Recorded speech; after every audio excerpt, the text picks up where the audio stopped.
now in the current debate? Yeah, they don't need more money, in my opinion. I mean, they got $170 billion, $800 million for bonuses. Remember, they got $42,000 per person to give bonuses to. You see masked ICE agents in the street saying they're making $200,000, former J6 people who are now working at ICE. And so I just don't think... Do you know that there are former J6 folks? There are reports that there are former J6 people at ICE. What was it, 47 days of training we're hearing instead of the months-long training they're supposed to be going through. You can see that based on the violation of the protocols of the officer in the Renee Good situation. You know, first of all, didn't render any aid. That's a violation of protocol. Fled the scene of the crime, violation of protocol. These are things that he would know if, of course, he had his full training. And so I don't think ICE needs more money. They have plenty of money. Let them show Congress that they've spent the $170 billion, which we know they haven't. It's interesting watching Democrats really try to attack this problem from multiple angles. You have your colleagues, Representatives Goldman and Swalwell, who are looking at the possibility of stripping qualified immunity from ICE agents. You have Senator Murphy looking at a number of ways in which DHS funding could be restricted. As Simone said at the beginning, you have articles of impeachment being drawn up for Secretary Noem. Do you have a sense of where there is the greatest political will, or for that matter, any political will on the part of Republicans to actually rein in the terror that we are seeing from ICE? So let me say this. I think Kristi Noem is the weakest link of the administration, and I think the president should remove her. She just embarrasses him every single day. So that's my position on her. And it's not just about ICE. She's destroyed FEMA. It's not even clear FEMA could even respond to a disaster based on what she's done there. That's going to hurt red states most, rural people most, poor people most, farmers. And so I just think she's just an embarrassment, quite frankly, to the president. You know, as far as what Democrats should do, we also have to make sure we don't fall into a trap here. Republicans are are great at setting these traps about, oh, Democrats want to defund law enforcement or Democrats want open borders. So we have to make sure that we also don't overreact and get ourselves into a situation as we approach the 26th election into these, moderate districts, into these districts in play. But as far as courage on my Republican colleagues, no, they're not going to do anything here. But the fact that Joe Rogan's coming out and talking about the Gestapo, language Democrats were using months ago, and we were told when that language was being used that it was over the top. Now Rogan's using it because literally masked men are in the street shooting American citizens in the face. And then we're hearing that's domestic terrorism on the same day we had a January 6th hearing when we actually had domestic terrorism, when all those folks obviously rushed into the Capitol. And so, listen, we're living in the upside down. I don't know what else to say. Well, we are in the upside down. And part of that upside down is going back to your point you raised with Simone about the hiring of January 6th insurrectionists into the federal law enforcement workforce, or DOJ or DHS. Ranking Member Raskin sent a letter demanding DOJ and DHS produce records regarding any hiring, noting how many pardoned January 6th insurrectionists have been hired by your respective departments. We know that several participants in the January 6th, 2021 attack on the U.S. Capitol have been rewarded with high-ranking positions in the Department of Justice.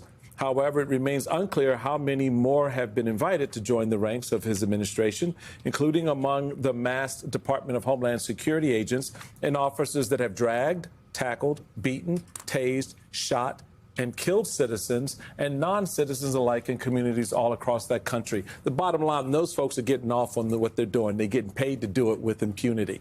They've been told by the Secretary of Defense. They've been told by the DHS head. They've been told by the president themselves, unleash the dogs of war, wreak havoc on the streets of America, right? You are all right.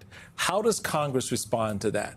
How do you make that an important issue that Americans need to consider when they go to the ballot box this November, to understand that the people who put that in place, they get to vote them out of office? Yeah, that's exactly what we're doing. That's why we're highlighting it every day. When we have a hearing that's on a different topic, we're using the hearing to talk about what happened to Renee Good. We did that in Judiciary the other day. We spent hours on that situation. Remember, the American people were told that we were going to go after criminals. We were going to go after people who were committing, murder and rape, or they were part of gangs, right, or they were selling drugs. The American people signed up for that. They did. That was part of the election results. The American people did not sign up for citizens getting shot in the face by masked men. They did not. And that's why not only is ICE numbers declining, but the president's numbers are declining. What's interesting is they're still with the president on his immigration policy, but they are not on the enforcement of how he's doing it. This is not what America is about. And so what do? We talk about it. We make sure it stays on the front cover every day because we change topics so quickly here in Washington. So we got to continue to talk about it over and over and over again so that it is on the ballot box, because that is where we're going to make the change. When people say Democrats aren't doing enough, give Hakeem Jeffries the gavel and that will change. Well, I will say, you convinced me, at least in this hearing today. There was a hearing on the subcommittee on the January 6th attack, and you had something to say, and I was shocked by this. Take a listen, folks. By the way, the head of the Oath Keepers is here with us in the audience. Stuart Rhodes is here today. It's not every day, of course. Not every day, of course, you get to meet someone who was convicted of seditious conspiracy against the United States. Do you have any questions, my colleagues across the aisle, for the head of the Oath Keepers that's sitting in the reserved section of this hearing? I mean, he wasn't pardoned. He's still convicted of seditious conspiracy.